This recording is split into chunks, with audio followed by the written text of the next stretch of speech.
Soyez les bienvenus si vous nous rejoignez sur l'antenne de Grand Lille TV. Il est tout juste 17h45 et nous sommes le jeudi 3 avril.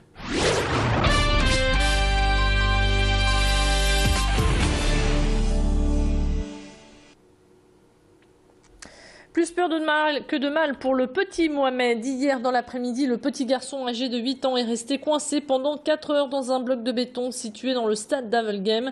Le petit bonhomme est tombé dans un conduit de 30 cm de large et ne pouvait plus en ressortir.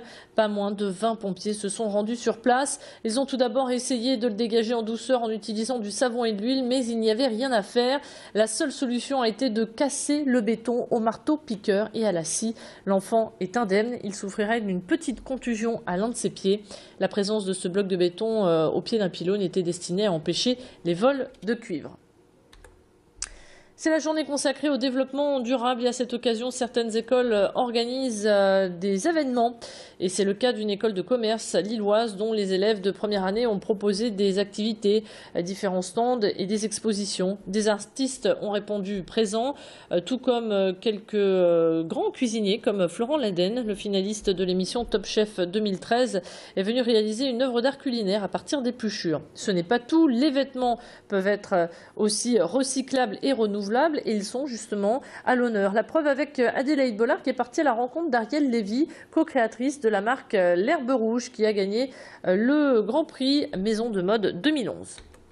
Le développement durable peut aussi passer par la confection ou même la création de vêtements et je suis à côté d'Ariel Lévy qui est la cofondatrice de la marque roubaisienne L'Herbe Rouge qui a créé une nouvelle façon de produire, vendre et même porter les vêtements. Alors le développement durable dans votre marque, ça passe par quoi ? Ça passe par, comme vous l'avez justement dit, une nouvelle manière de réinventer le vêtement, de lui donner du sens.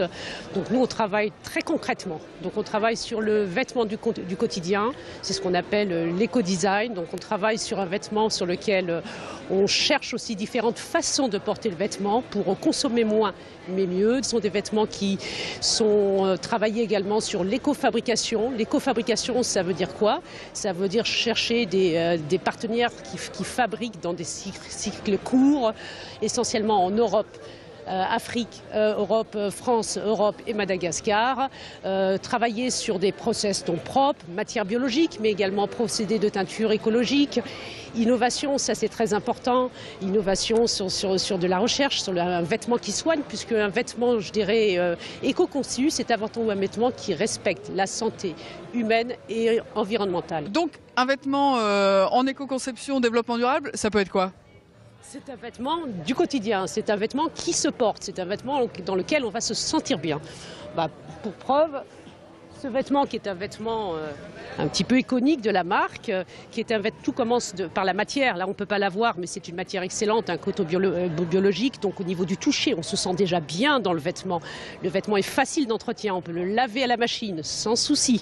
Ensuite au niveau de la coupe, c'est une coupe extrêmement travaillée sous des apparences simples qui travaille sur une coupe épurée, donc qui va consommer moins de matière.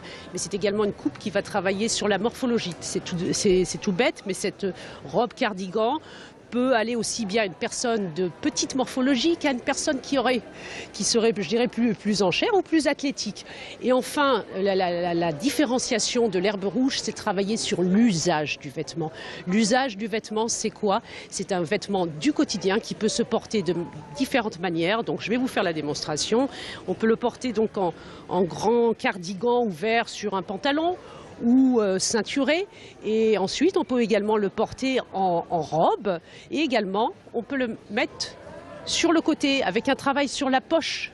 Et c'est ça l'usage. Moi je suis toujours avec mon portable et qu'est-ce que je fais de mes objets du quotidien? Donc voilà, c'est tout ça un petit peu l'herbe rouge, réconcilier la mode, le consommateur et son quotidien et la qualité, le tout à prix abordable. La journée développement durable, c'est ici toute la journée à l'EDEC, donc entre les ateliers, la présentation de création, il y a aussi du sport, des animations, il y a aussi des conférences et même la présence de Florent Laden, le cuisinier, qui fera une œuvre d'art culinaire, et la journée se terminera par un dîner dans le noir animé par des personnes non-voyantes et aussi le badminton complètement dans le noir avec des volants et raquettes fluorescentes qui se terminera à 1 h du matin ce soir. Voilà, et d'ici une demi-heure, on vous présentera des meubles en carton. Restez donc branchés sur Grand Lille TV.